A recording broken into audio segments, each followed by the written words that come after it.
Oh, I should tell everybody that this meeting is being recorded, and I call the meeting to order. Okay. In accordance with Governor Baker's executive order permitting virtual meetings, am I supposed to read this, Aaron? Yes, sir. During the COVID pandemic, the Cemetery Committee is conducting this public meeting today, October the 7th, 2020, 4 p.m. Eastern Time, on the Zoom platform in accordance with the town's policy directive and guidelines issued on April 1st, 2020, and amended on May 7th. This meeting has been properly noticed with the town clerk.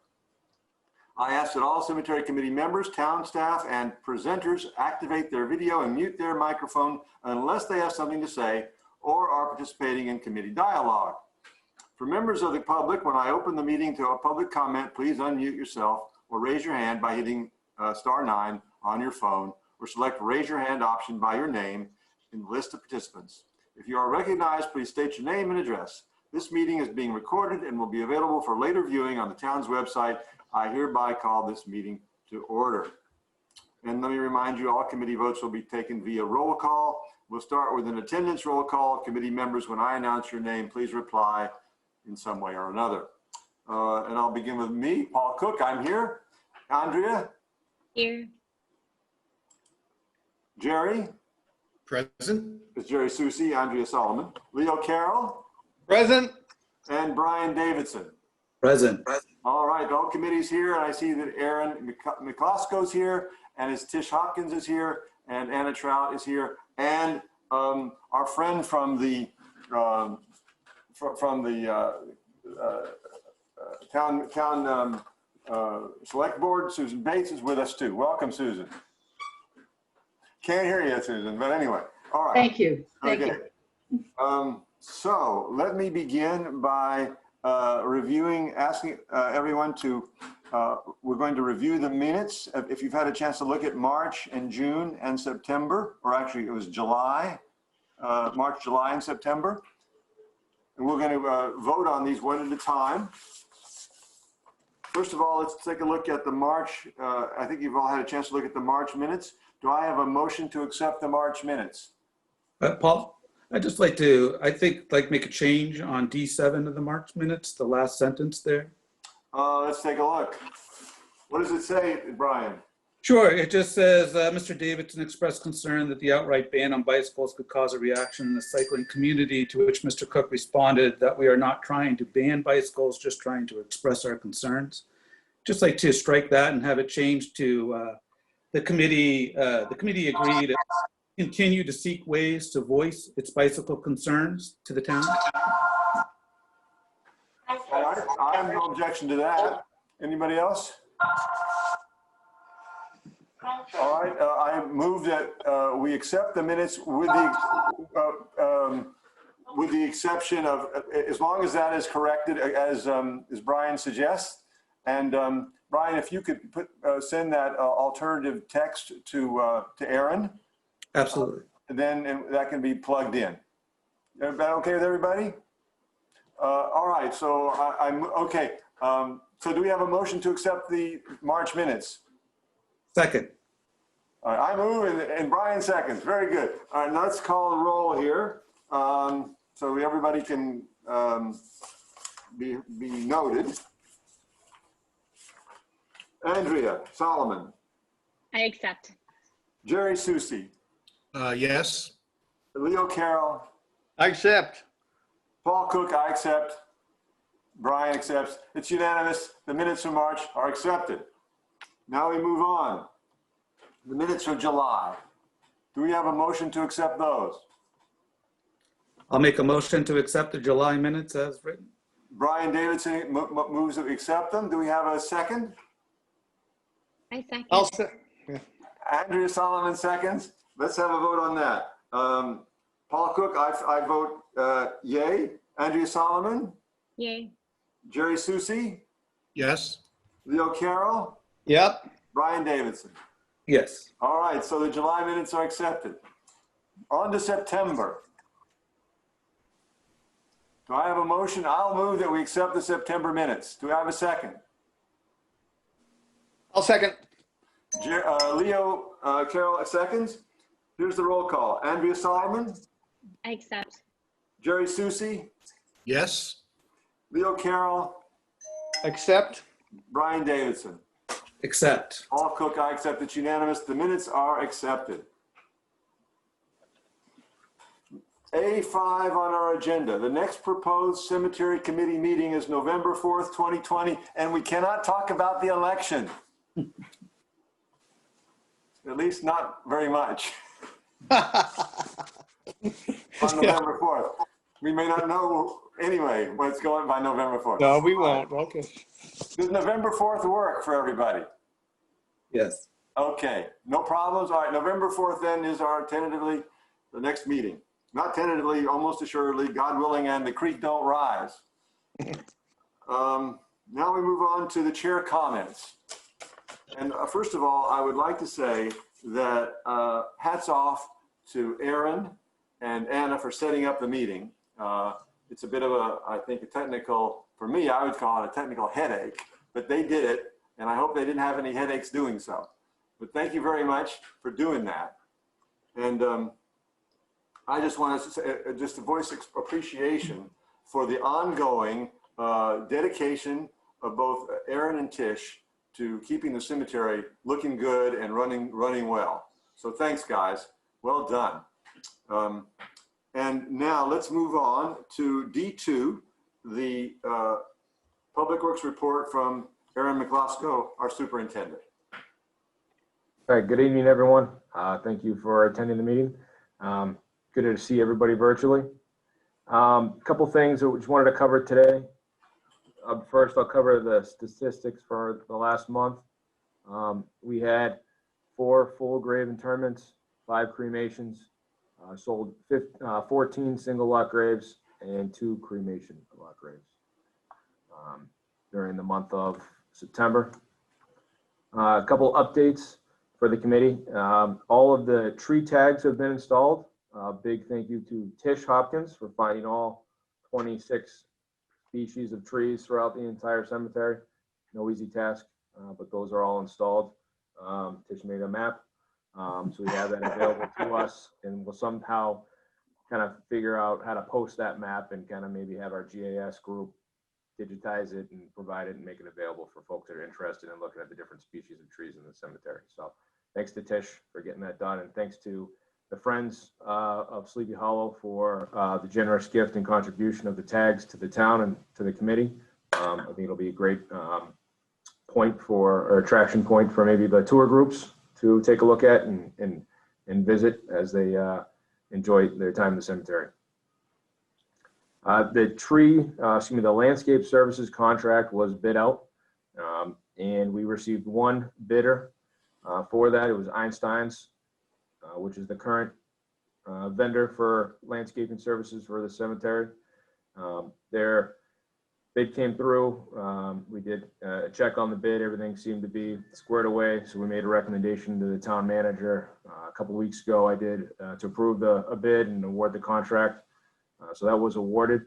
Working on final execution of the contract. I actually received the signature pages from the contractor in the mail today, and we'll get those to the townhouse tomorrow for final execution. And then we'll the PO is already in process, so paperwork will be squared away, and we'll have them back on board for another year.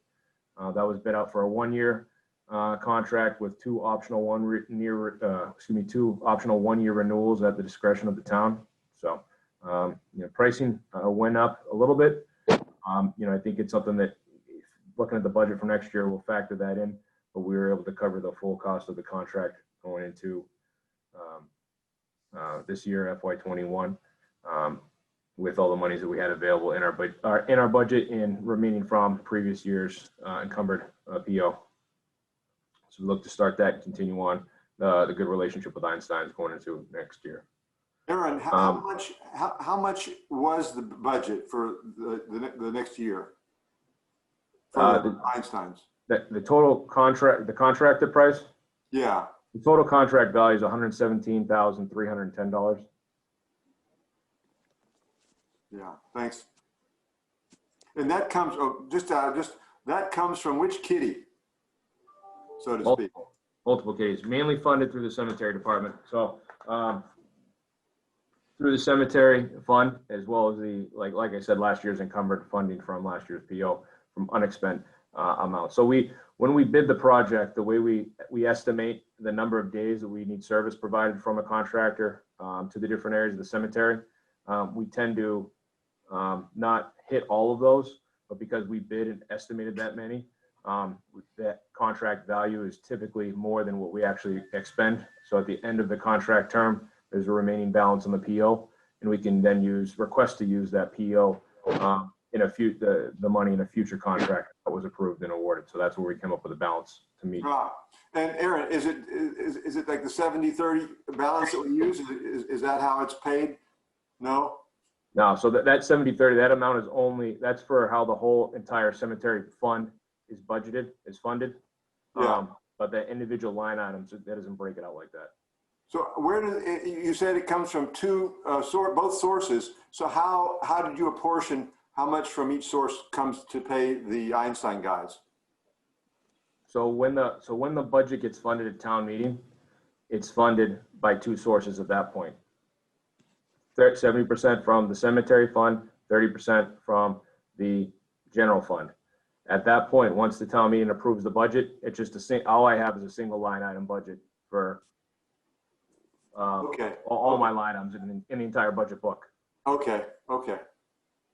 So I use the balance of I have an amount allocated available for professional services. So we use up all of that because this is our professional service that we have in the cemetery.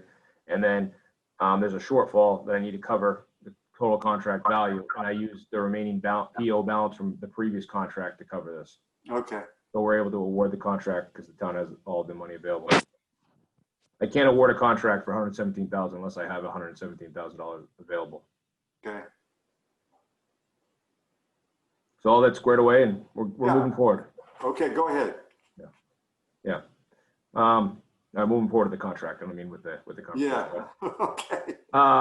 Any other questions on the contract or the services? It's pretty straightforward. It's pretty much the same services as previous years. We did add in a couple line items. One is an hourly rate for general landscaping services instead of just doing entire areas at a higher price.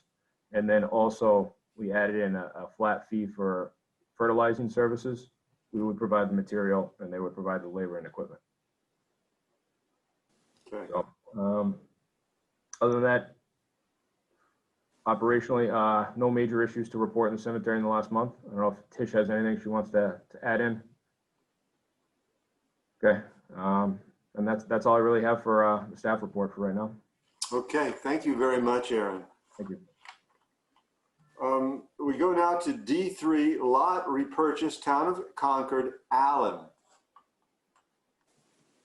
This is a 2-grade lot in the new area. The lot address is 77 Fur Path.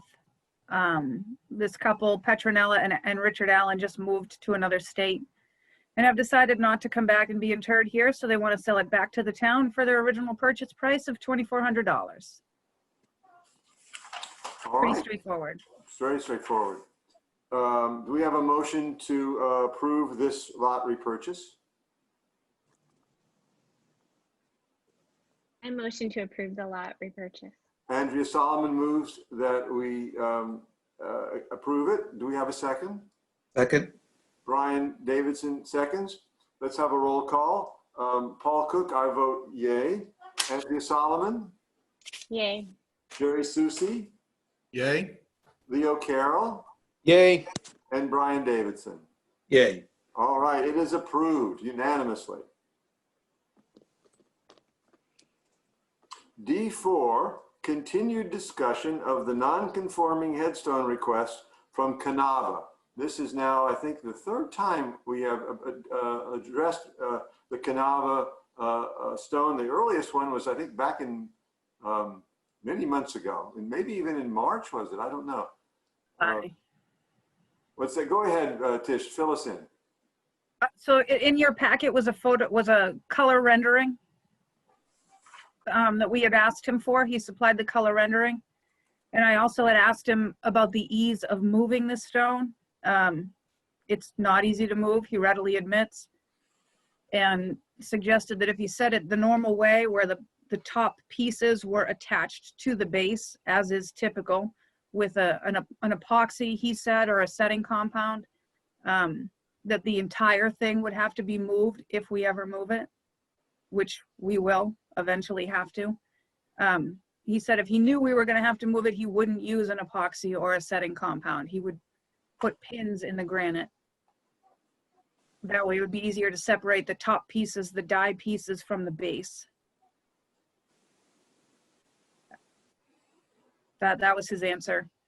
Still not easy to move. Questions? Not easy to reset. Does anyone have any questions or comments for Tish on this matter?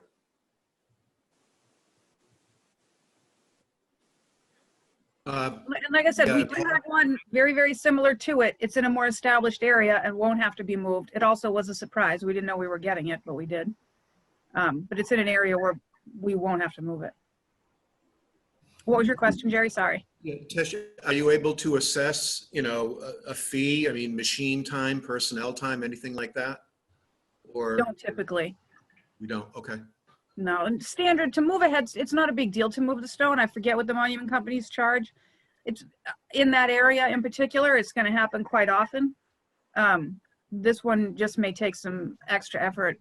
I don't know how they're going to move it. I would say that this would be something we bring in a monument company to move. We wouldn't just move it on our own. Absolutely. When the time comes to move it, if we have to, so. And that would be on our dime, moving the cost of doing that? Yeah, yes. Because if we had to move any other stones or monuments, we would do it. We would absorb the costs. It's part of the, in my opinion, it's part of the perpetual care. It's what people are paying for.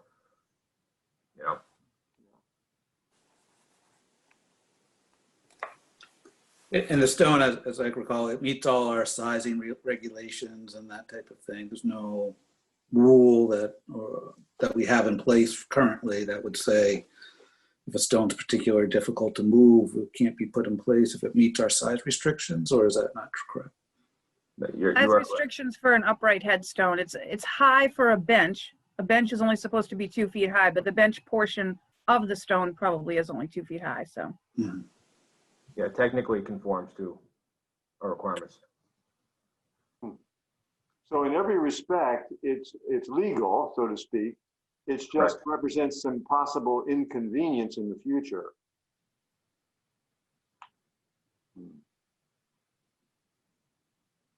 I'd say that's What's that, Aaron?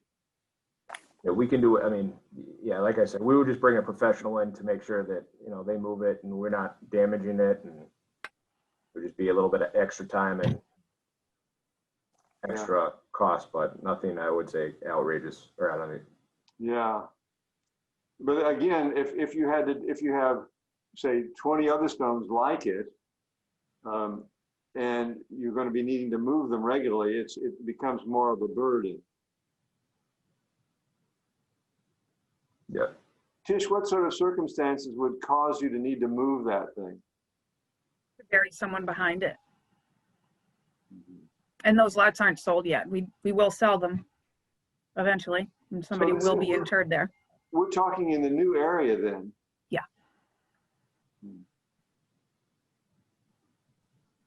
Other thoughts, comments, questions?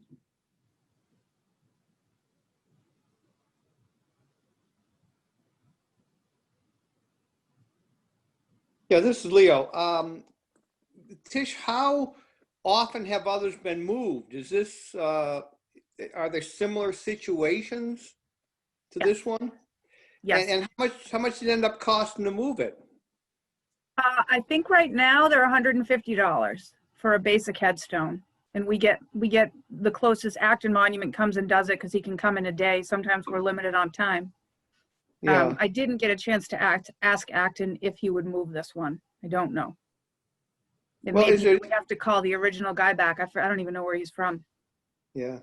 Yeah, I can see how if it has to be moved 3 or 4 times, that would end up, being a cost, obviously. But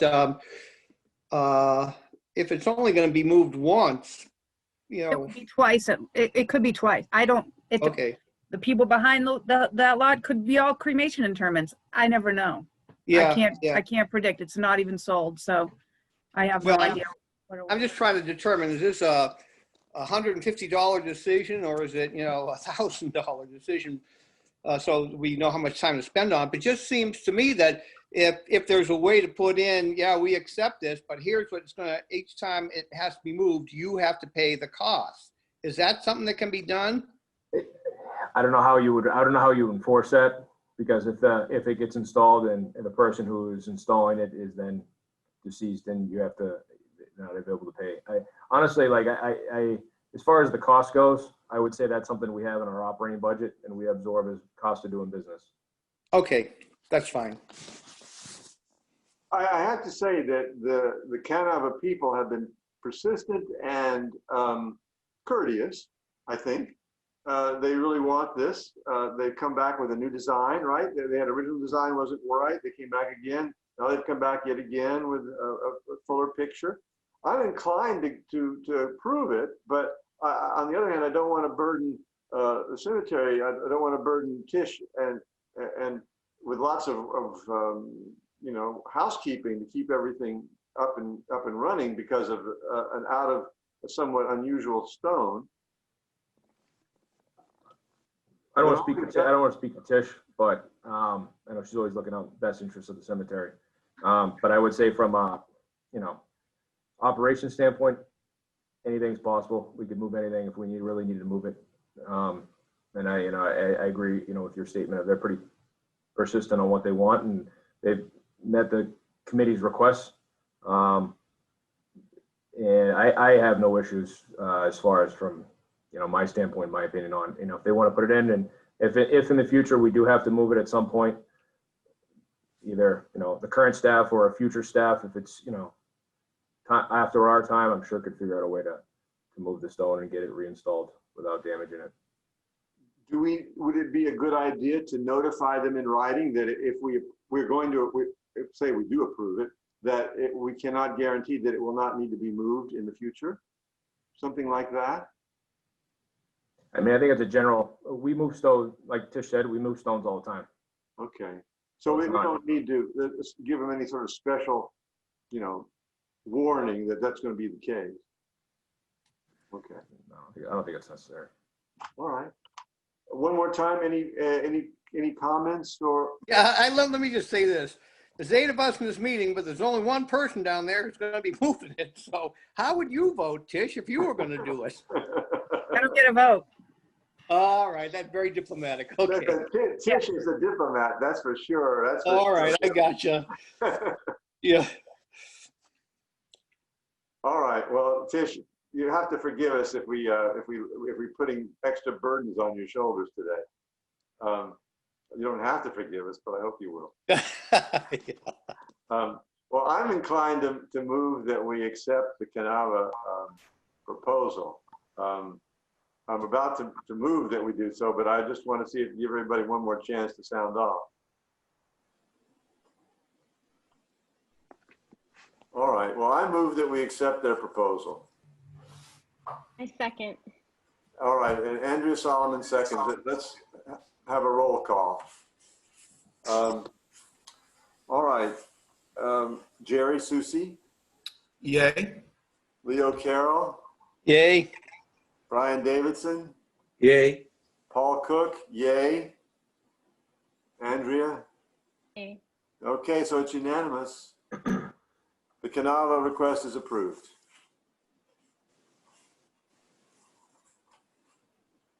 Now, D5, the discussion of the budget. I think the town has, since we last met, has had its annual meeting. So we've moved back into normal budgeting territory, I think. But I'll let Aaron say a word or two about this, and then whatever questions and discussion we want to have, we can proceed with. Yes, so we have an approved budget, which is great. Our budget was not cut or defunded in any way as a result of any other cuts that were experienced in other department or funds. So we have a full operating budget for FY21 moving forward, and plan to probably fully expend it with some of the projects we have going on. As far as expenses and personnel time, that's typically expend by the end of the year. And, the capital projects, the priority projects that the committee has, pushed and prioritized, we're moving forward with those. And I'll speak to those in the next agenda item, but those projects will expend all the capital money that we have for FY21. So I think we're on target and we should be in good shape. I kind of, during the last meeting, we discussed, any questions that folks have, they want to email to me. I did receive an email from Brian, and, we'll be working to get some answers to his questions. And, if Brian has any questions for me now, or if we want to just sidebar and meet kind of offline to kind of go through any details, but happy to answer any questions that anyone has. I just want to apologize to Aaron because I sent him that email. It must have been Monday night at like 10 o'clock. So September is a busy month for me, and so I didn't give him very much time to prepare. So, apologies, Aaron. And of course, I said in the email, happy to discuss at a future date. So thanks a lot. Appreciate it. Yeah, absolutely. And, just speaking to that, a lot of the information we have available in our detailed budget book. So happy to share any of that. And, if we're looking at projections and future expenses and capital planning, we'll note that there are other sources of funding for the cemetery outside of just the general fund and cemetery fund annual allocations or CPA funding that's been spent in the past. There's been, borrowing that's been bonded and to fund capital projects. There's additional general funding that could be, allocated at a town meeting for capital. So there's other ways to fund the big projects, but. Yeah, when the roads were redone, and there was some drainage work done too, 3 or 4 years back. That was done through over two budget years, and a very large amount of money we received from the Concord Preservation Act. Is that what CPA stands for? Is that right, Tish? CPA? Community Preservation. Community Preservation Act. A large amount of money was granted for that project, and furthermore, we had some bond money was given. So the town knew that we needed it. We made a special request at town meeting, I think 2 years in a row, and the town voted on it and said, here's the money, because they want to see Sleepy Hollow is the third biggest tourist attraction in the city. I mean, first of all, in the town, there's Walden Pond.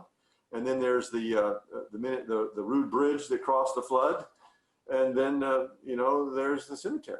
And so the town wants the cemetery to be looking good. And I think if it's needed, the town will back us up. So we have more resources than just the two that we normally draw from. All right. Any other questions or comments on budget for today? Yeah. And Brian, when you and Aaron meet, afterwards, we can always schedule or somewhere put it in the agenda, sort of report on the kind of conclusions that you came to, sort of things you learned. Thanks, Paul. Yeah, I think we look forward to, at a future meeting, just kind of all of us together, just talking about it. And I think just Aaron and I will work together so that, we can have a meaningful discussion and explain kind of the different numbers and what it is. So, again, no questions on particular numbers or accounting or anything like that. It's much more just understanding the cash flow so that when we're planning our future events, we kind of know, what we're dealing with rather than just a wish list and it's beyond our means type of thing. Although, as you say, there's other sources of funding. But so look forward to future meetings. Yeah, and I think I appreciate very much, Brian, that you're wanting to know more about the budget. I think it's something the committee has not done much on, and I think it's good that we all understand where the money comes from and where it goes in a thorough way. So hats off to you for pushing on that. I don't know if you had a chance to read my history thing, which I did basic on the basis of Tish's research, my history of the first 100 years of the cemetery committee. But you'll see there, once upon a time, the cemetery committee took care of its own budget.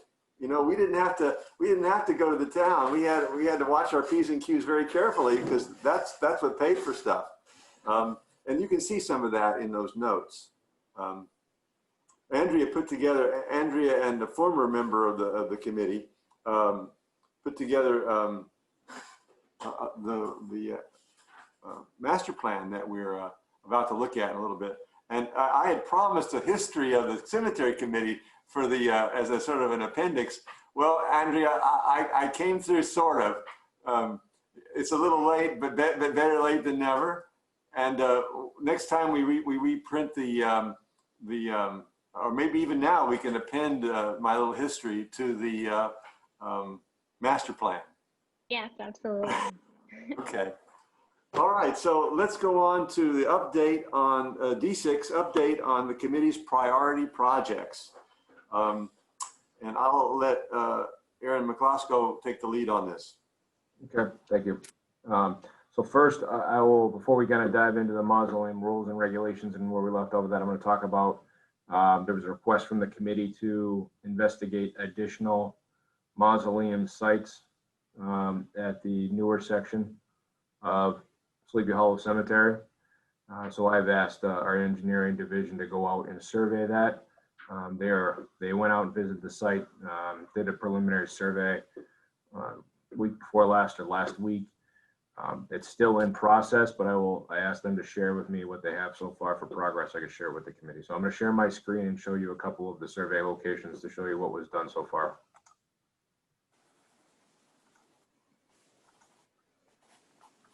Can you see this this plan? Yeah. Okay, so this is Bedford Street on the plan. So this plan is titled Proposed Mausoleum Sites.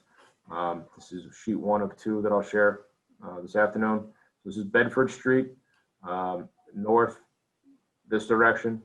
The committee had asked that we look at 2 different areas. The entrance just to the left, this area right here. So this area has been surveyed, and you can show it. But basically, what this shows for people that aren't familiar, the Bedford Street entranceway, the gate, some of the kind of the decorative fencing that's right here. Really, the limits of the survey are these hashed marks area within this area right here. There's a tree line. These points show trees along this area.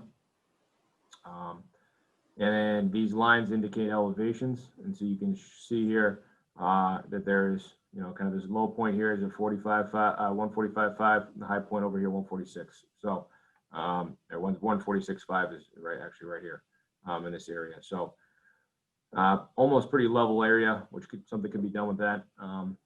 This is very preliminary survey. So what they will do is they will add in any boundaries or buffers that may affect building in this area. And we'll do some overlays and get some more detail. From there, they can then kind of subdivide those lots per the standard size of the lot and see how many can fit in an area that has no restrictions for building any above ground structures. Share you the second plan. So this is the second plan here. This shows, the circle, the driveway here to the building. So this is the northern part of the cemetery, north up here. This is the driveway to the cemetery office building and garage. So as you come around here, these are footpaths, these are markers, and you can see the points again, some trees out here, and then the elevations again, 145, 140, 135, 130, kind of see that it slopes downward towards the tree line at the northern side of the property. So this would be another area, again, very preliminary survey. We'll do, again, look at any restrictions in this area due to wetlands or buffers or anything else, any setback requirements, and then kind of see how many lots we could have available for mausoleums in this area here. So the group, engineering group, and myself will continue to work on this and see what we can do, what we can offer. Right. So Aaron, I don't see any reason why we couldn't put several lots in either or both places.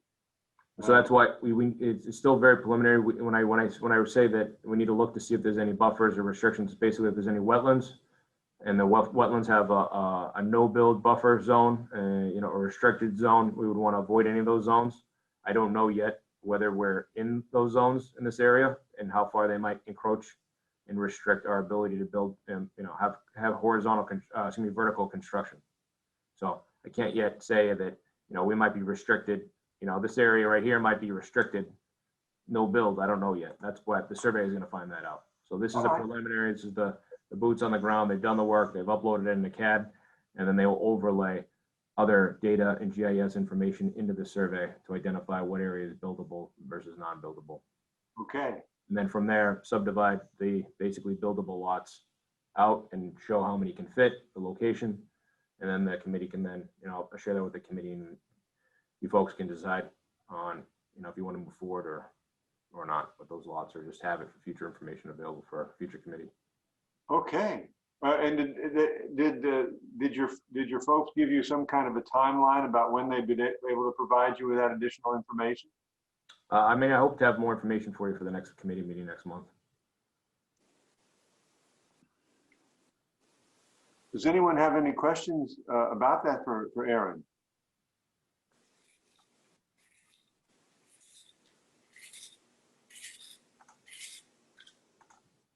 All right, very good. Thank you, Aaron, for doing that.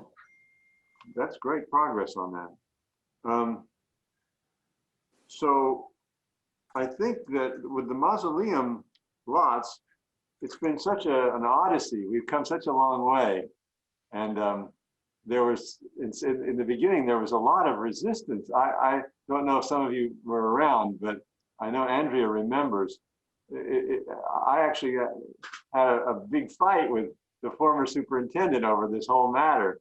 Apparently, the former head of Public Works did not want there to be new mausoleums, and I couldn't understand why.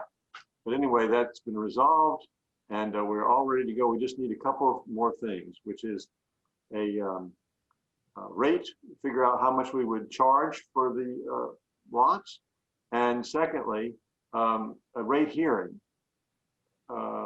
to finally iron out that these things are good to go and for sale.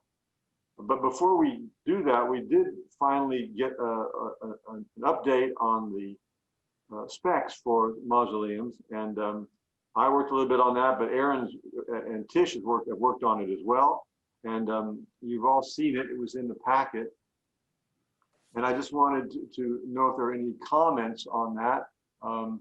We've all approved of the 3 lots that we want to put for sale. I don't know if it's even necessary to approve the specs, but with a vote, but I just wanted to allow everyone a chance to comment on them if you have anything to say. I will add this real quick before the committee comments, that those specs that are sent out are still in very, I would say, a rough draft form from an edited version.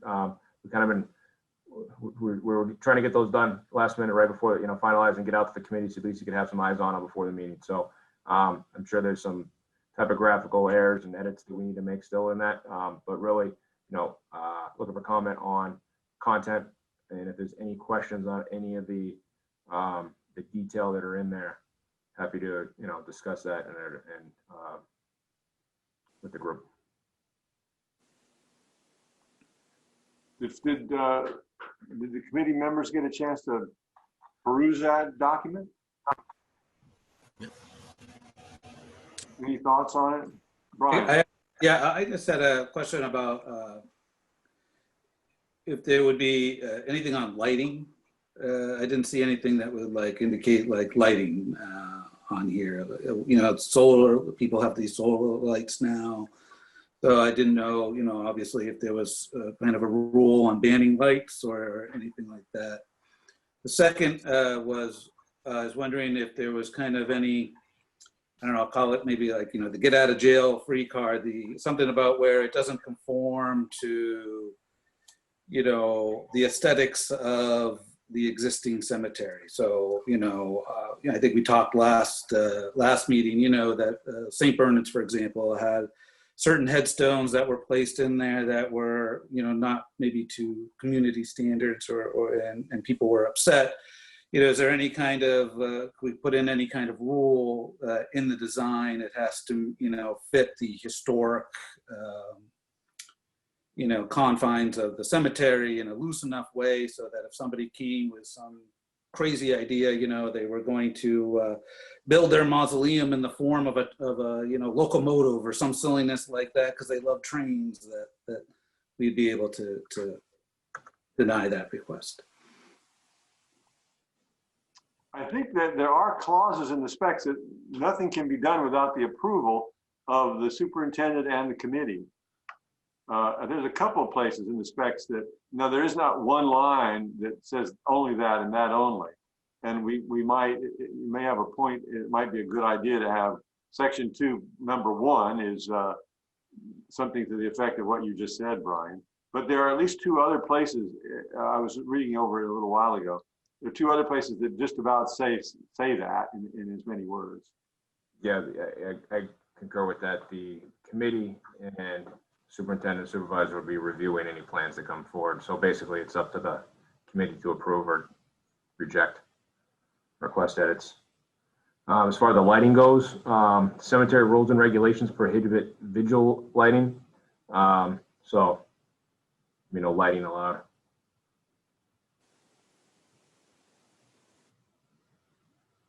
Paul, I have a question that I've always been curious about, and it's the scale of construction of these kinds of things. I'm just wondering how disruptive it is or what it looks like.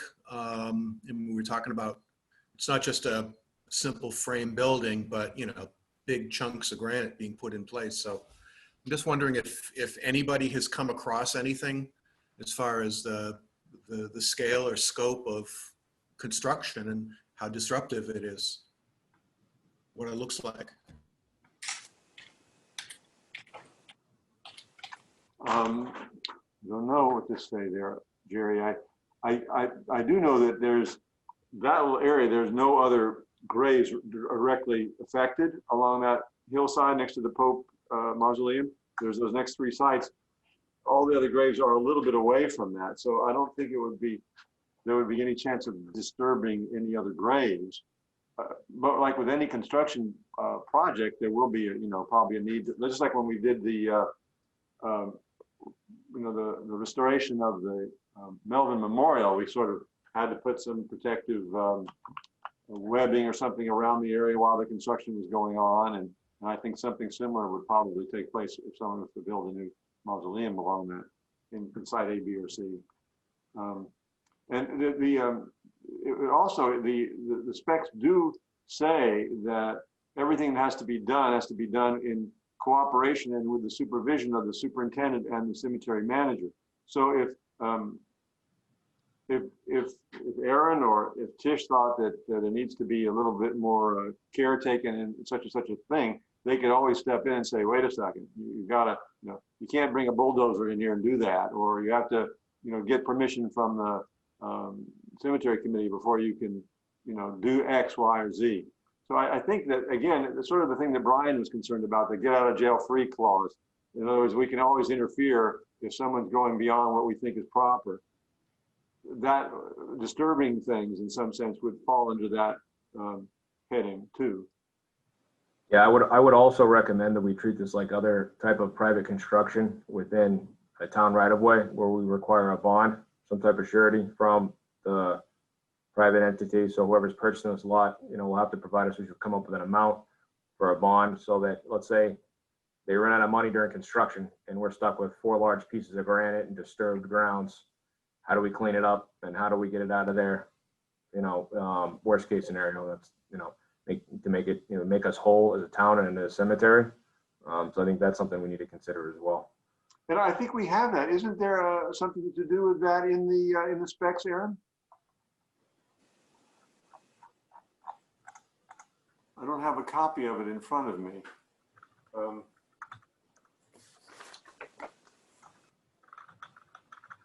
I think it's under the general rules on, looks like item 4, the contractor shall not commence until he has obtained the insurance specified.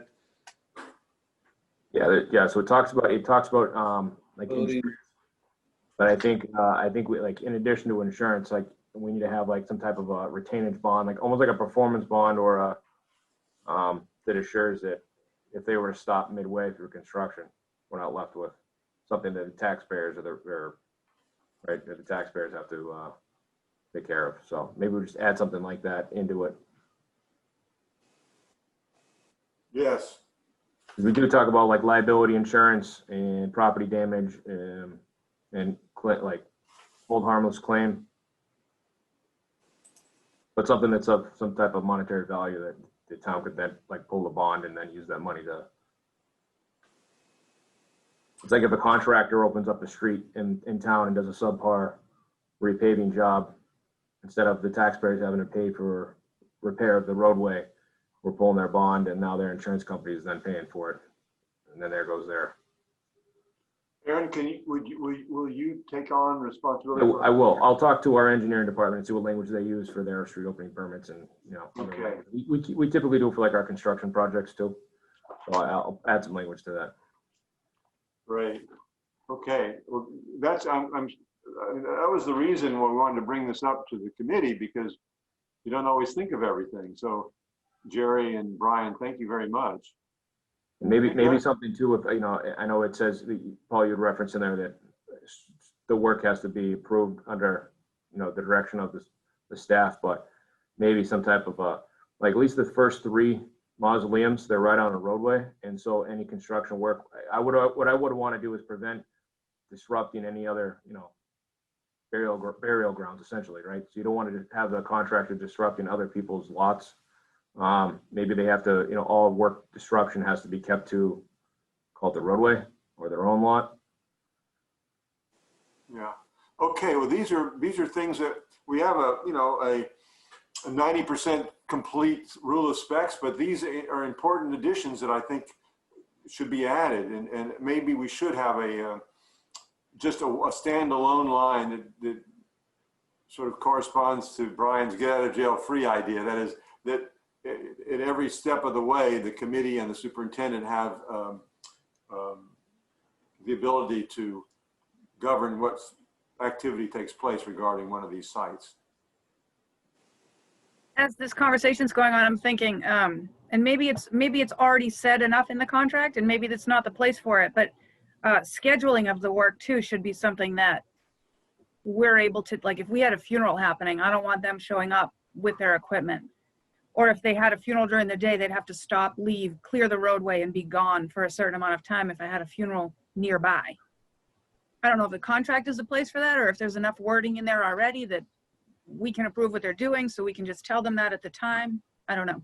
I just popped into my head while you were talking. No, excellent, Tish. There's no reason why we couldn't insert a line on that as well, because we're going to be obviously giving these specs to whoever buys a lot. Yeah, I just don't want other families disturbed. Yeah, maybe something along the lines of construction dates and times are subject to approval by the cemetery superintendent, or the superintendent and the cemetery supervisor. Yep, perfect. Okay, so we have these things, something to do with scheduling, the notion of a standalone line that allows the superintendent and the committee to have a veto over any issue that might be a problem. And that sort of also would embrace Jerry's concern about not disturbing things, whether it's another burial lot, or Tish's concern about a burial going on. All right, good. Aaron, so and Aaron McCloskey is going to make sure that those things are clearly added into the specs. Okay, Aaron, thank you very much. Anything else on the specs before we move on to the next thing? All right, Aaron, would you give us an update on the record scanning? Yeah, so I have one question, Paul, before we move on. As far as rates, what direction would you like to go with rates? Good. Do you want to schedule a rate hearing, or do you want to wait till we have a survey completed for the newer section, so we know, exactly what we have going on potentially up there and what the committee thinks of that, and then do one rate hearing for everything? Right. Well, I'd like to hear what the other members of the committee think. Also, I'm glad you stopped us, Aaron, because I think we might need to do a little update on prices at other cemeteries for mausoleum sites. just to get a range of what kind of dollar amounts are being charged for these sites. And then we can talk about setting our own rates. But Aaron, do you want someone, would you like one of us to do that research, or would you like to do it at your office, or? Either way. I did the research about 1.5 years ago. I got some numbers. They were upwards of $200,000. And I can give you where I got that information. How about if I share that with you again? I'll refine that, send it to you, and then you can find out from your office if the rates have gone up from there. Sounds good, Paul. Okay.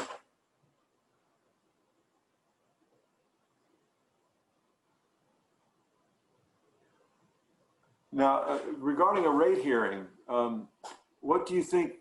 I'll ask the other members of the committee, should we wait for the survey of the new area before we move ahead with a rate hearing?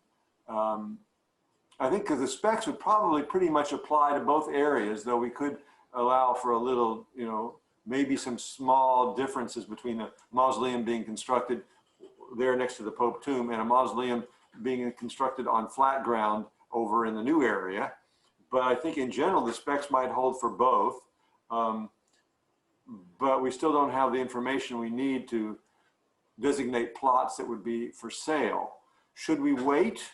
And that might involve a couple more months, or should we go ahead without getting the details from the new area? I personally see the knoll being kind of almost a separate project, and I would recommend that we just finish up this other project that's been going on for a number of years. Let's get them on the market, and if people are interested, that's great. And it may spur us on to, evaluate the knoll in a different way. But by the way, Brian, Tish says we've already got somebody interested in someplace in the new area. Right. So that we're already, in some sense, that's a spur. Oh. Tish, what do you say? No? Died. They're not interested now? He died. Oh. All right.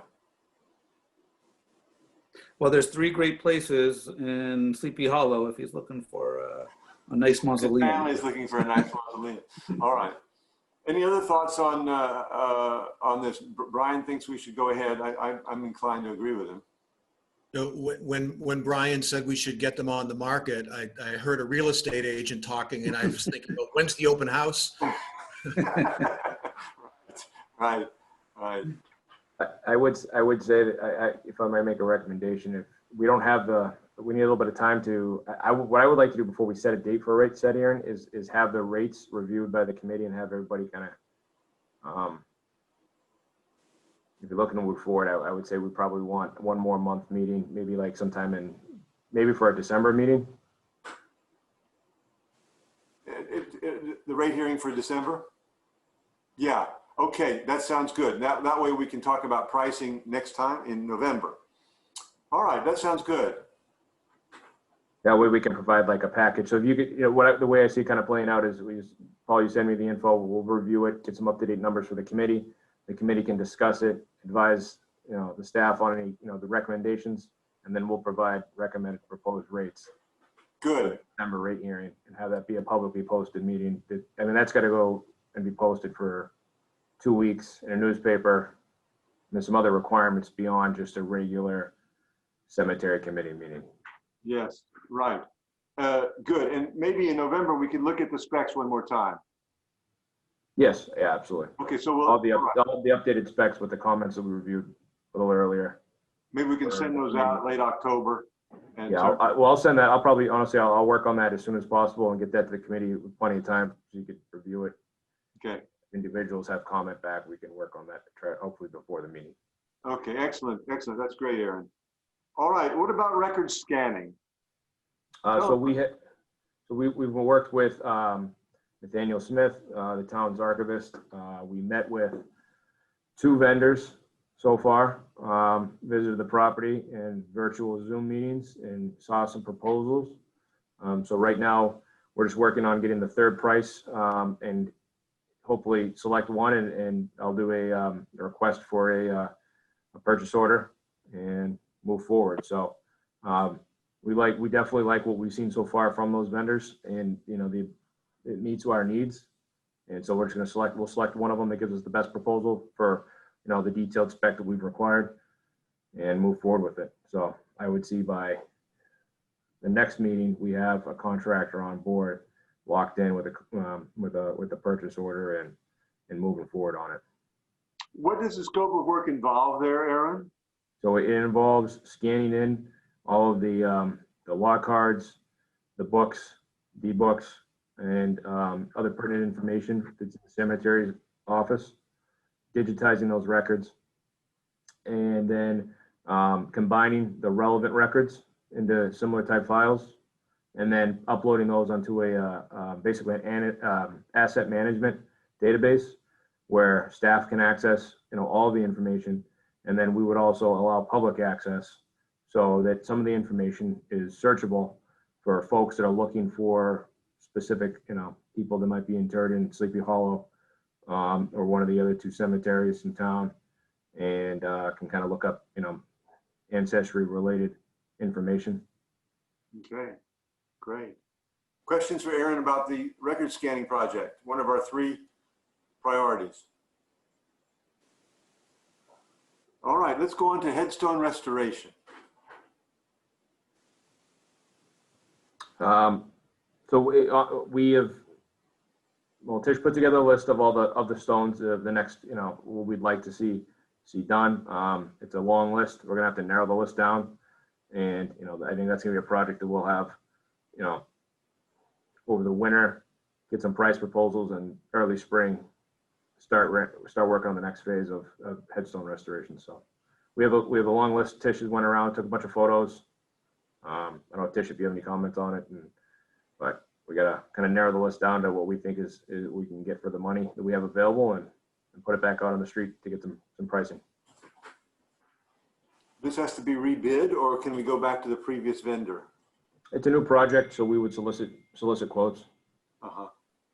And how much money are we willing, are we doing 10,000 or more? We talked about doing more money than that for this time. So the FY21 budget, which is what was approved at town meeting, which is available right now, 10,000 was allocated for headstone restoration and 30,000 was for priority projects. So I can use more than the 10,000. I can use some of the other priority project money, but we need to first find out how much the total record scanning project is going to be. It's going to be close to somewhere in the $20,000 range. So I don't want to, once we know that and lock that down, the other priority project is the headstone restoration. So we can definitely do more than just the 10,000. Good. So there's promise that we can spend more than 10,000 this year. Yeah, good. We did last year. We spent what, 12,500, I think it was, for last year's. Very good. Questions or comments on headstone restoration? I think this is a good point we can turn to. Jerry Susi drafted a letter of appreciation to the outfit that did such a nice job last year. I don't know if we have access. Aaron, can you put that up for us? Yeah. Yes, I can. One moment, please.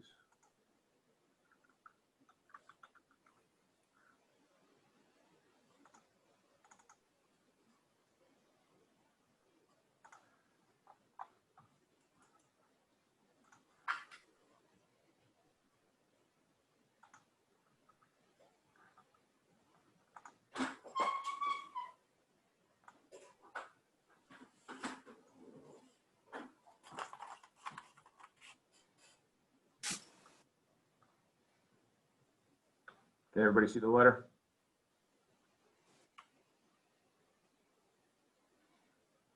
Now, the name of the person, is this the name of the company that or is it the person's name, Tamara Conde? Correct. That's their name. Yes, and her company is Historic Gravestone Services. Uh-huh.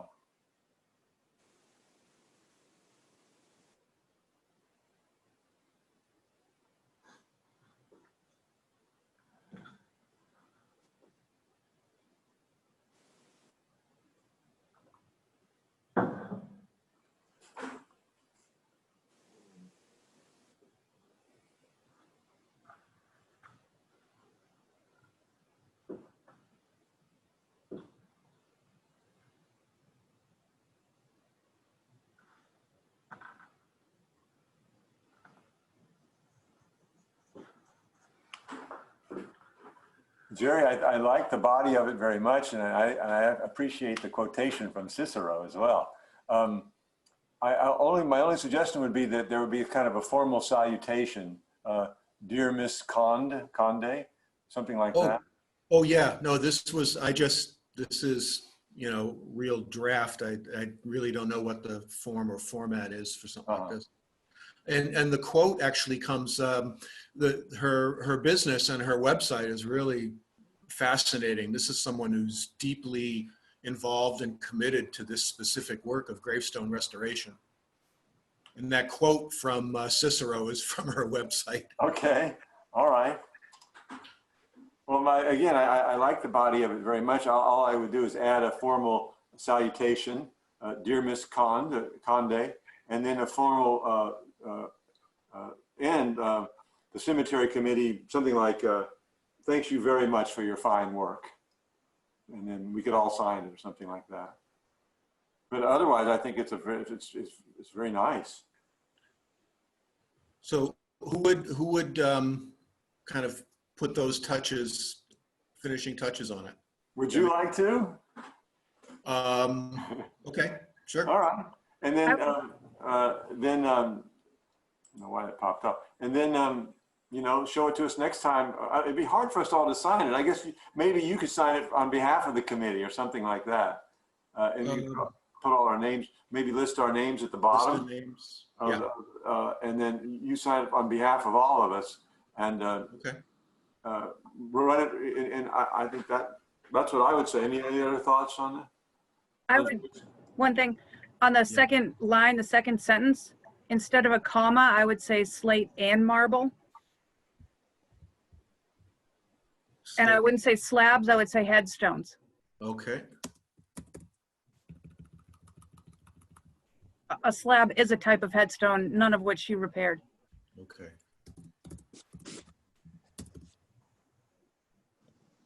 I'd like to make a comment. I was impressed with the work they did, and I just wanted to ask Tish and Aaron, are you both happy with what you saw?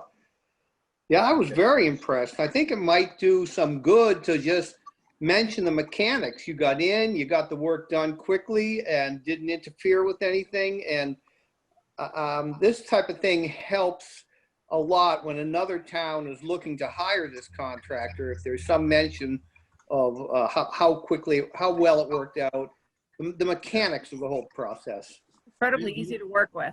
The efficiency. Yeah. She was great. And professionalism. Well, Jerry, there you go. Between Leo and Tish, you've got a few additional bits of suggestion there. Yep. I know Tish and Aaron are looking for more things to do, so. But when someone does a fine job, it's important to let them know you appreciate it. Absolutely. Yeah. I agree. Yeah. So, Jerry, we don't want to let, I would think go ahead and spruce it up accordingly and maybe. Doesn't this go out on like town letterhead or something, or is there? That would be Yeah, good. yeah. So, Jerry, We have cemetery letterhead. Yep. Okay. Can I send the finished thing to you, Tish, to put out on letterhead, or is there someone else? Jerry, how about this? I can get it. Yeah, we can figure it out. Yeah, whatever. Me or Aaron. Well, why don't you send your final draft to Tish and Aaron and copy Andrea, if I can volunteer you, Sure. Andrea, to sort of represent the rest of the committee, and between you and Andrea and then Tish and Aaron, go ahead and sign it, and once everybody's signed off on it and with the proper letterhead, and we'll let Ms. Conde know that we appreciated her. Absolutely. Got it. Good. Does that sound workable? Is that good? Okay. Absolutely. All right. Now I'd like to turn to D7, the master plan review. When Wendy Kosher-Wynn and Andrea Solomon put this thing together a couple of years ago, it was I think a really important and major accomplishment. We were inspired really to do it in part because we needed to put the mausoleum issue in context of what other things were going on in the cemetery. So we put together a whole review of what the master plan and where the cemetery, where the mausoleum would fit in. But as a result, we now have this excellent overview of all the aspects of the work of the cemetery and what areas we would like to concentrate on for in the matter of picking out priorities. We don't want to just play defense. In other words, what sort of emergency do we need to take care of? It'd be nice to have a plan of upkeep and restoration for the whole project of the cemetery. So that's what the master plan does. And I hope you've all had a chance to review it. We still have these three things on our priority list, and we don't want to add anything to it until we've taken one off. But we're getting somewhat close to getting the first one taken care of, the mausoleum lots. So I don't think it would be premature to at least have a discussion about candidates to become priorities in the near future after the mausoleum is taken care of, both the present one and the stuff for the new area. And the headstone restoration is eventually going to become an annual project so that we may have room for yet another priority. But for now, I just wanted to give everybody an opportunity to talk a little bit about what sort of priorities they think would be on sort of on deck for the future.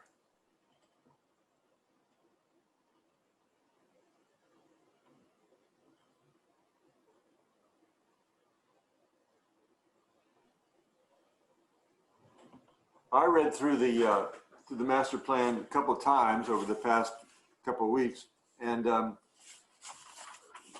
I just found a couple of things that we talked about before that I wanted to bring up again. Here it is.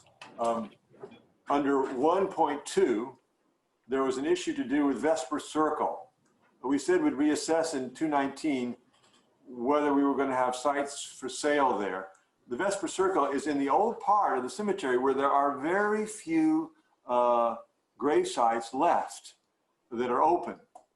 And there was Tish, I think, told us that there were possibly up to 36 lots that would be available in Vesper Circle for sale. But we didn't cremation lots. for cremation. So we said we'd reassess in 2019. I don't know if we ever got around to that. Tish, I just wanted to know, what's the status of that possibility? Are there up to 36 new lots for sale, possibly for sale there? Don't exist. It was a road that was removed. Right. So there's grass space. All that's there is a tree and a bench. But it's an area that was considered at one point for cremation space. All right. So, that's one thing, one priority I thought was, should we go ahead and see if we want to open that up for cremations lots? And then the second one, and I'm sure others on the committee have their own ideas, was under 1.3.2, non-traditional graves, columbarium.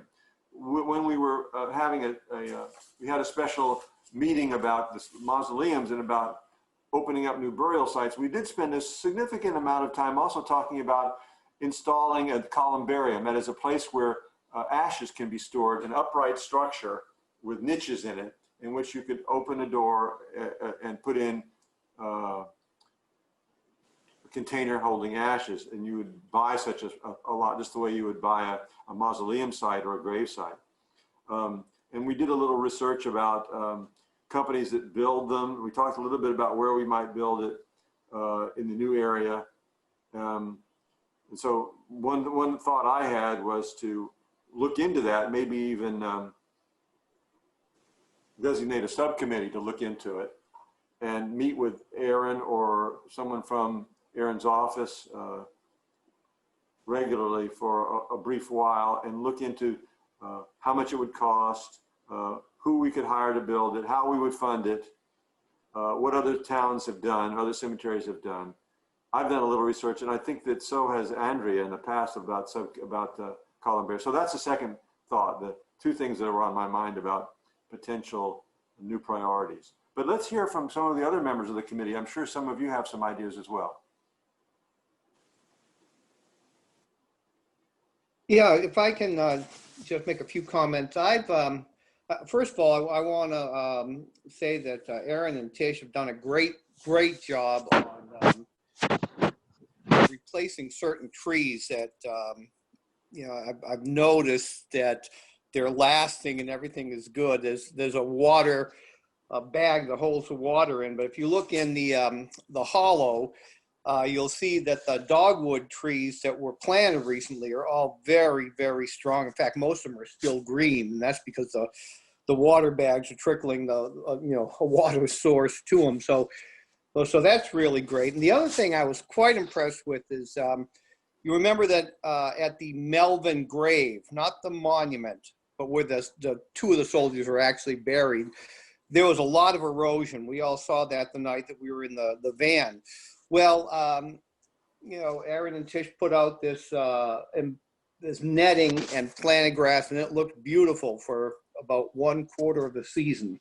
And then once the sun got strong, it got all parched. So that didn't work. But what I did see, and I was talking to him the other day, is that some trees are actually going to be planted right next to the right in front of the lot, so that there will now be shade above it, so that the grass can grow again. And that's what the problem has been. I've been looking around all summer long at places that are burnt on the surface to the point where rocks are coming out and erosion is beginning to take place. And if you do that, what I found was that about 50 feet away from every one of these places, there was a stump where there used to be a very large tree, and now it's gone. And now direct sunlight burns that grass. And so I was thinking what we probably need is some type of a succession plan on trees. What I'm seeing after reading that thing that you wrote, Paul, is that when you go and look at the stumps, there are about 150 annual rings in them. So they've lived their life and they're gone.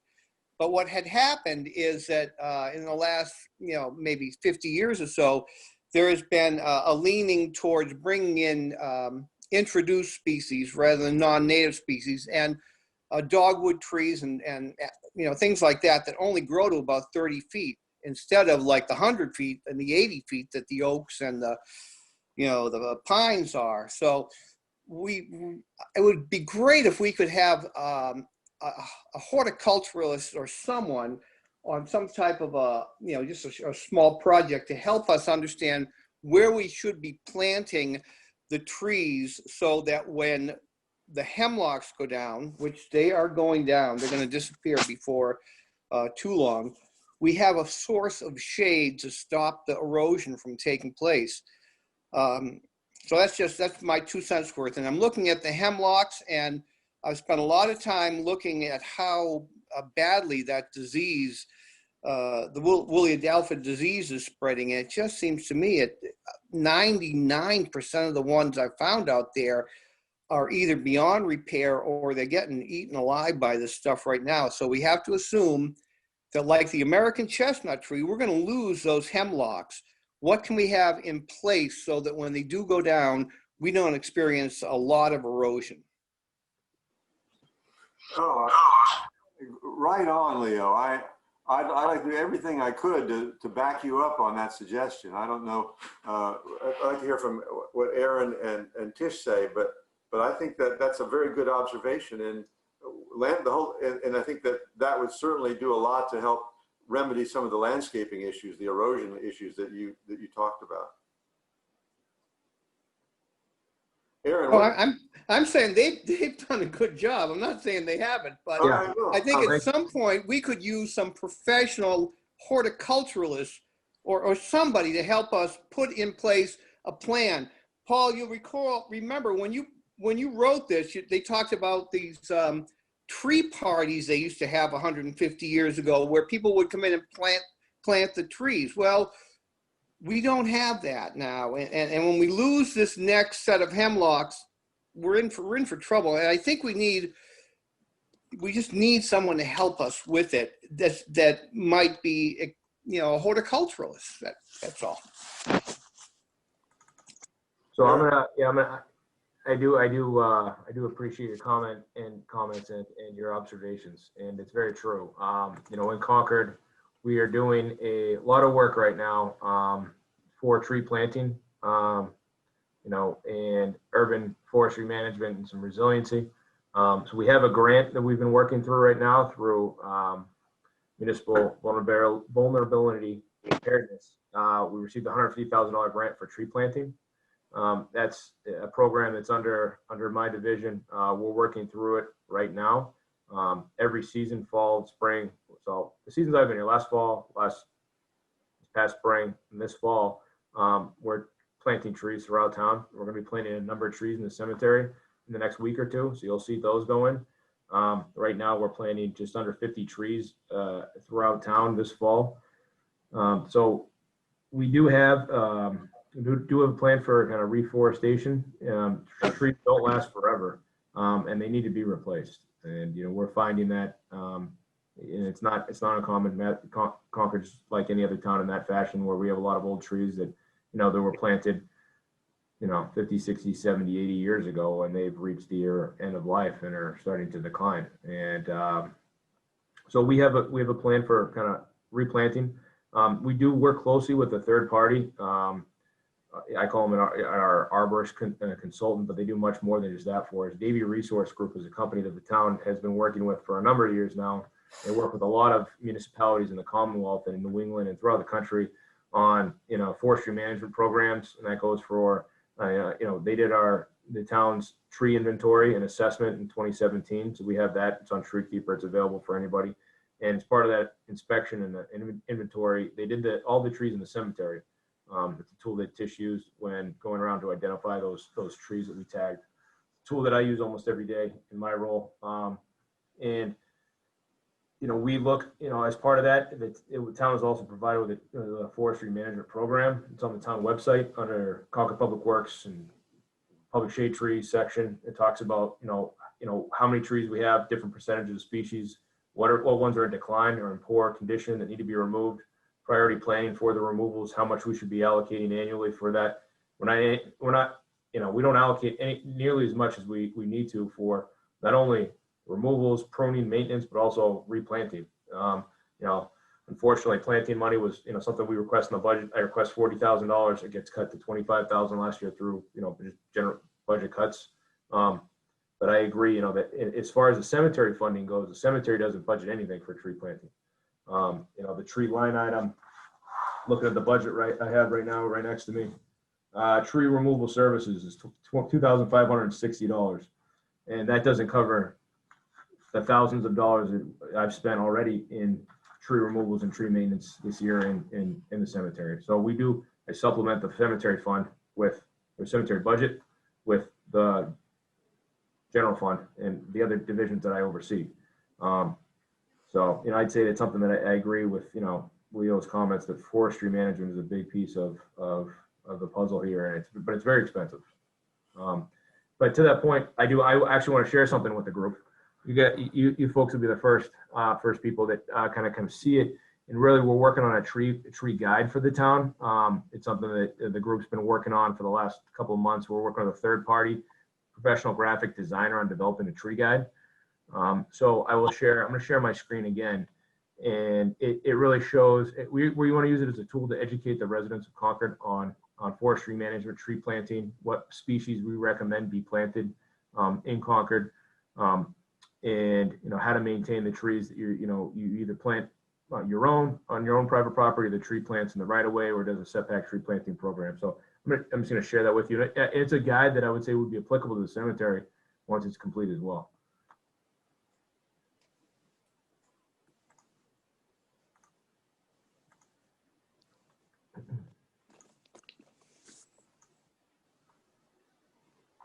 So this is, again, just a draft. So it's still draft level right now. But this will be the planting guide here, the cover of it. And it talks about urban forest preservation and climate resilience. These are going to be some narratives that are in here, but it's going to show, you know, a residential property, classic New England home, you know, the purpose of planting, you know, recommendations on how to plant, you know, talking about water, talking about proper maintenance and pruning of trees, how far away you should, plant from different structures, stay away from the right of way, utilities, how to plant a tree called Big Safe, et cetera. These are just a few slides. There's going to be many more, but this is going to be a tree chart that shows the different species that we recommend be planted in the town of Concord. By size, it's small, medium, large trees, right? Leo, those are the ones you're talking about. Let's plant some large trees in the cemetery when we met yesterday. And then, what the species are, how high they're going to grow to be at the mature state, the spread, and then just some notes on the tree, and then like a visual reference on, the size of a dogwoods at 20 feet versus, a redwood that's, going to grow to be 80 plus feet tall, 100 feet tall. So this will be a guide that the town can use, and not only the cemetery, but throughout town of residents that we plan to publish here in the very near future. I know it's a little off topic, but I think it's kind of relative that, we do have a plan in place, and it's bigger than just the cemetery. It's, I oversee, park and trees well, and we have a great staff with some really very smart arborists. In-house, we have 2 certified arborists on staff. We have other folks that are very knowledgeable of trees and landscape management. We have, I think this committee met Eric Shaw a couple meetings ago. He's great, sharp, great addition to the team, and he loves turf management. So he'll definitely, if he can't get the grass to grow in there, I don't think anybody can. But we're working on it. We're definitely working on it, and we're working closely with our landscape contractor, Einstein's. We'll work and supplement that with our staff to try to get the landscaping to the next level and fix some of these eroded areas that have just been, just eroded away. But I think the right people, Tish, supervising the crews and everything that's going on out there, I have no doubt we'll get to the level that, you want it to be at. Oh, that's great. No, I'm in no way criticizing. I think it's going pretty good, and I'm impressed. I just go sauntering every morning out there, communing with the Henry David Thoreau, and when these rocks appear on the surface, I react to it. But I'm with you. I don't think, and I just want to let you know that we appreciate hearing that, and we appreciate your appreciation for the cemetery. Yeah. So I wish there would be some useful way, or even better way, to harness Leo's insight. I know that Aaron, you're working on it. I just wanted to sort of see if there might be some way that Leo's observations could be incorporated into whatever plans are being made for tree planting in the cemetery. I would say that this. I mean, that if we want to kind of do a forestry management plan specific to the cemetery, that we could do that. And if that's what our if it's committee wants to make that a priority project, I think we can bring in a company like Davey and do that. They can do a focused assessment on just the cemetery. Utilizing the data that we already have, and talking to the cemetery, what's the cemetery's committee's vision on the cemetery? Where do we want to be? Obviously you have a master plan. We know where you want to be, but specifically related to forestry management, we can dive into that one with more detail. Okay, I think then that is a potential, after all we've said, that's a potential priority. We can't be, everything can't be a priority, but I think what Aaron and Leo have been talking about, I think is a potential one. Paul, I just got to say one more thing, and I think I don't want to commandeer the meeting here, but after the tree signs went up, the very next day, I was walking around in the cemetery, and I always talk to people when I'm out there. I'm kind of like the free guide service, but I met this one lady, and it was so interesting to me. I said, did you notice the signs on the trees? And she says, yes, I'm so happy that every year they keep adding new ones. So it fits perfectly with the environment, and she thought that they had been there for generations, and every year they add a few new ones. But that's one end of the spectrum. I'm on the other. I'm just always looking at this stuff, and I'm impressed by how good it is. But of course, I'd like always want better. So that's the end of my comment. I'm going to actually, if you look at me, I'm going to mute myself. No, I don't think you need to, Leo. I just want to remind the committee that Leo's father had Tish's job for many, many years. He ran that cemetery. He opened the gate every morning, and Leo grew up running around and hunting and fishing and doing all kind of stuff around Concord. He knows that cemetery so well. So I pressured him to join the cemetery committee because I wanted to harness some of his knowledge, and I'm glad that we're doing that. He walks around in the place like he owns it. He practically does. So, Leo, I'm glad you spoke up, and I'm glad you're on the committee. Well, I know where the bodies are buried. Yeah, that's true too. That made Tish laugh. Well, all right. Does anyone else have something they want to speak on regarding priorities?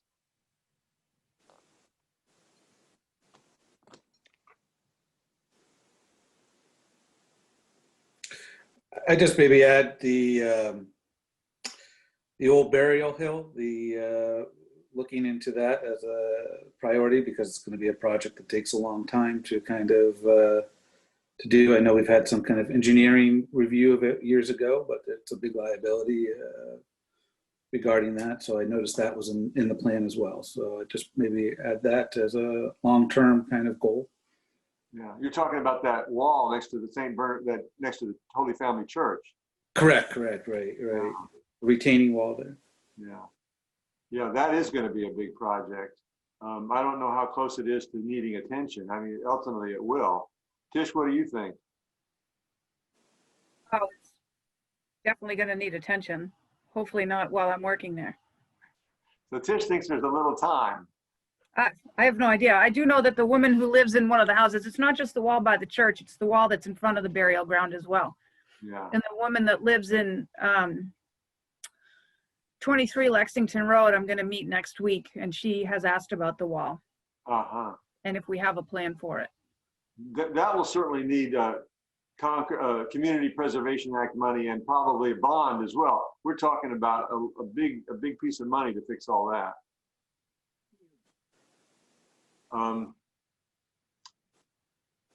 Other thoughts or comments? I would just agree with you, Paul, about the columbarium. I think that would be another great project to pursue, and there's a lot of interest in.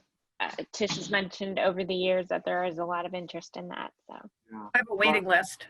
Yeah, look at that. Tish has the waiting list, and when we had the hearing for the mausoleum, someone from D Funeral Home came up to us and said, "Hey, why don't you guys work on a columbarium? There's a real demand for that." So we've heard that there's an interest. The details of how we would build it, how we would fund it, all that need to be worked out. But I actually spoke briefly with about this with Aaron the other day, and I'd be willing to.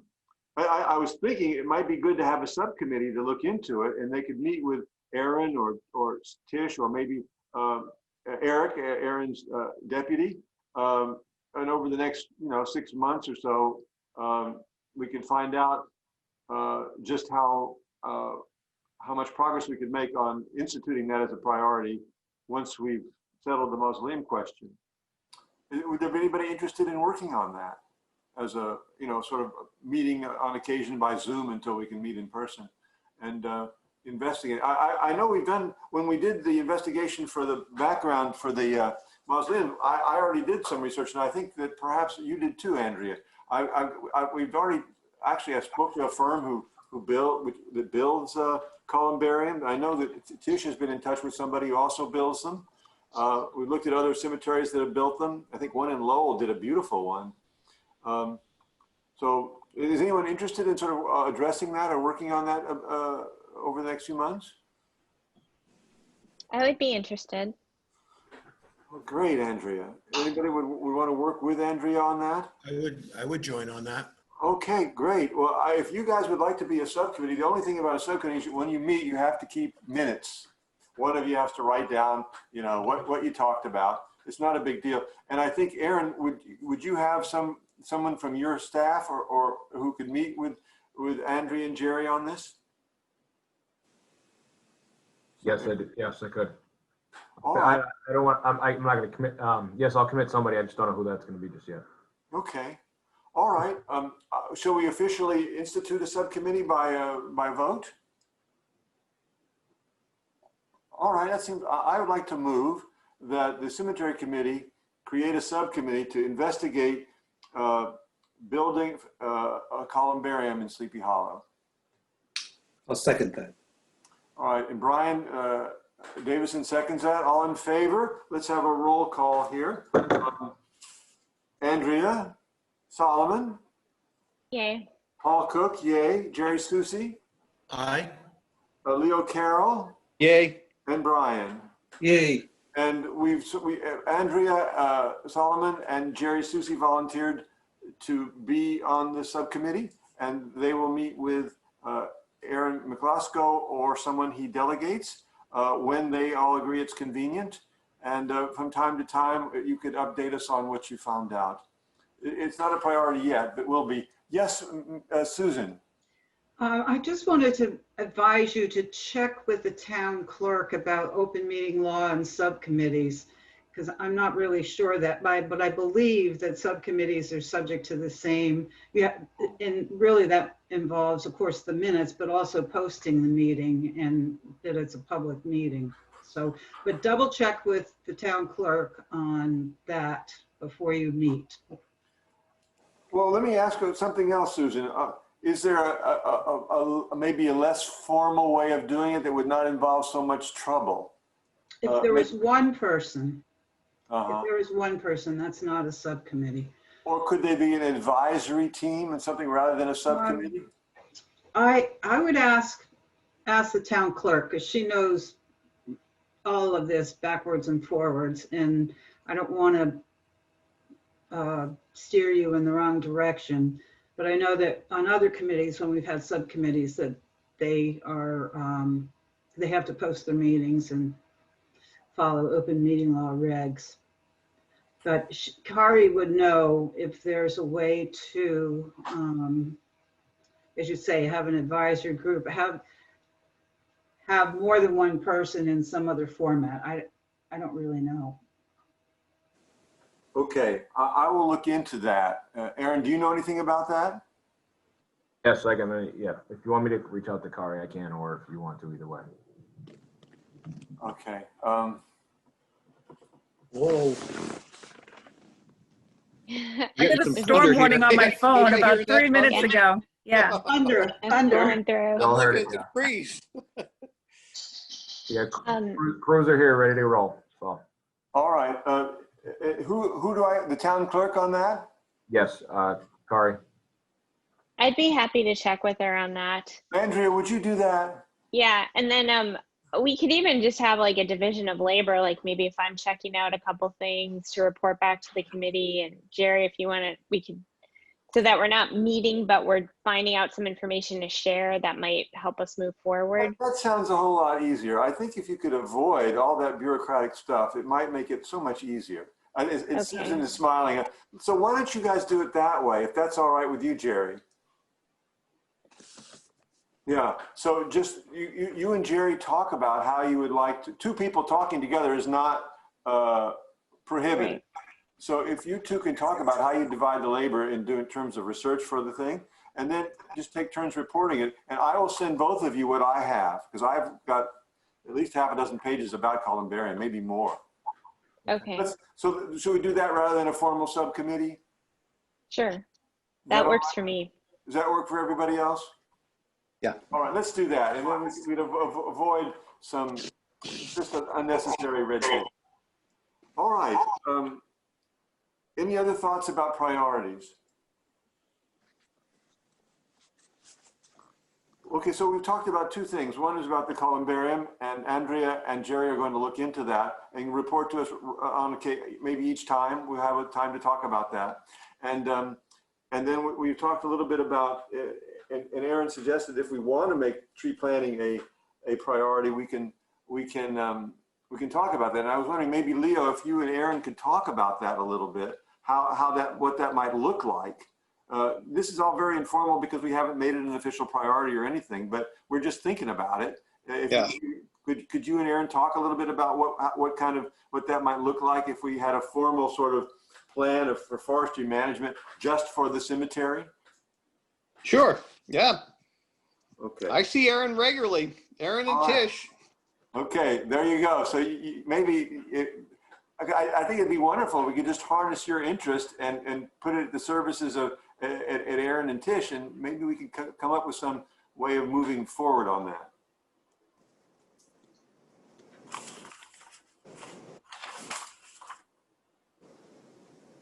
All right, D8, committee comments.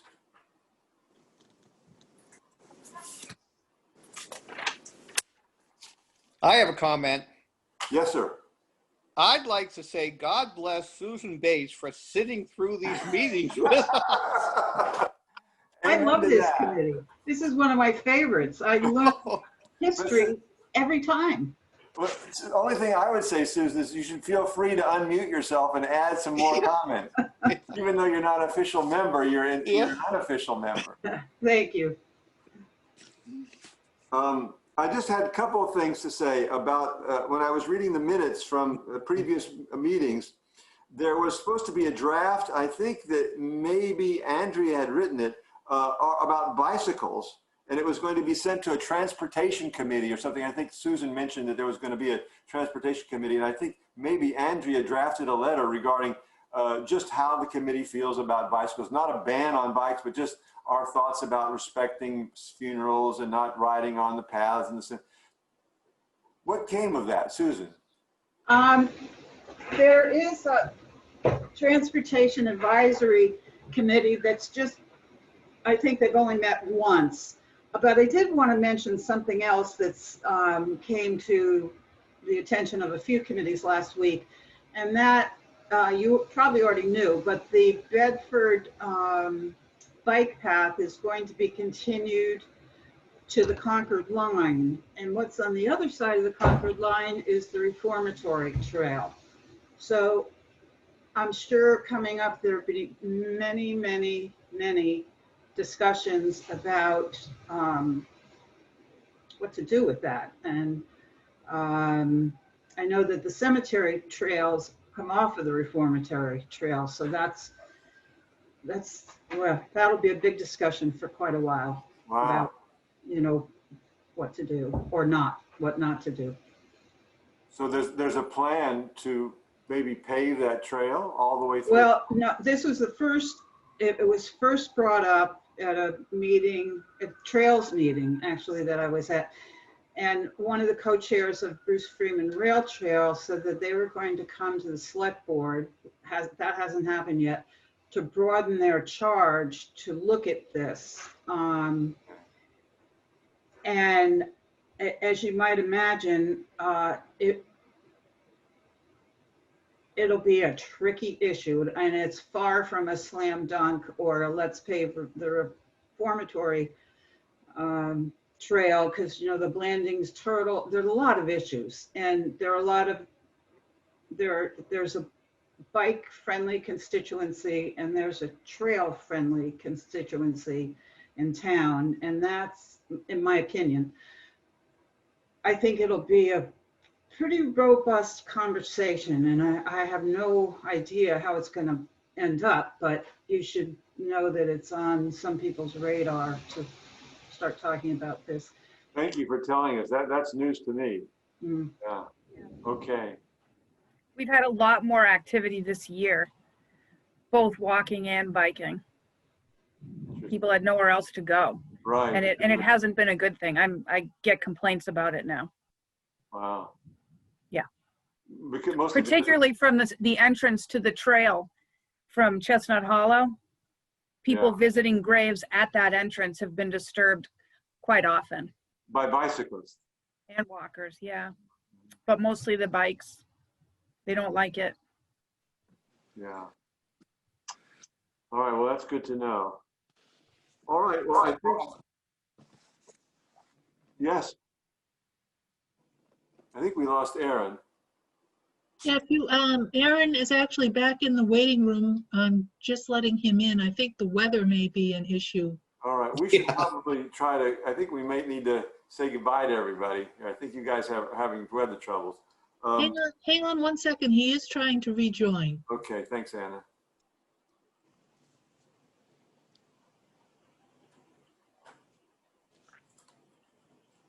And Andrea, I think we lost her too. Yeah, we're getting a storm here. All right. Yeah, it's nasty wind. All Yeah, right. it's like the beginning of the Wizard of Oz. Yeah, exactly what it looks like outside. All right, so My lights are I saw my flickering. neighbor's canoe Yeah. go by.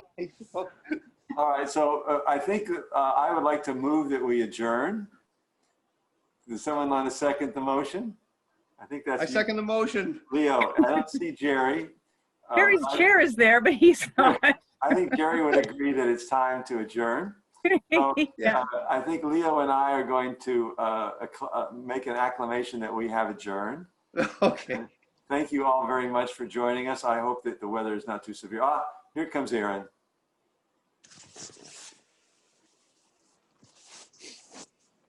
Hey, this is Brian. I got kicked out somehow, so. Hi, Brian. Well, okay, we're just called about, back in. we've just moved, Leo and I have just moved that we adjourn, but if anyone else has anything to say before we do, we'll give you about 5 seconds.